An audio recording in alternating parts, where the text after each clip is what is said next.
मुंबईच्या गांधारी नदीने धोक्याची पातळी ओलांडली आणि नदीचे पाणी शहरातील दस्तुरी नाका येथील महाड रायगड रस्त्यावर आले। पोलिसांचे आदेश धाब्यावर बसवून अनेकांनी भर पाण्यातून धूम स्टाईलने गाड्या चालवल्या। मुसळधार पडत असलेल्या पावसाने महाडची सावित्री आणि काळ नदी दुथडी भरून वाहत असल्याने महाड शहरासह तालुक्यात अनेक ठिकाणी पूरसदृश्य परिस्थिती निर्माण झाली आहे। पूरस्थितीचा सामना करण्यासाठी महाड नगरपालिका प्रशासन, पोलीस, महसूल यंत्रणा आणि एनडीआरएफची टीम सज्ज।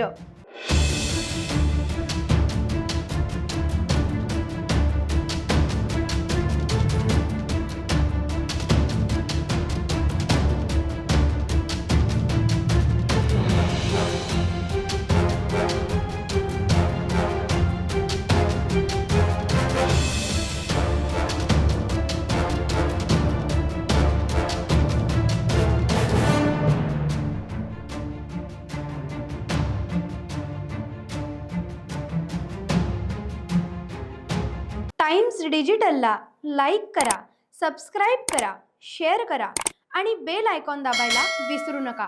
Times digital.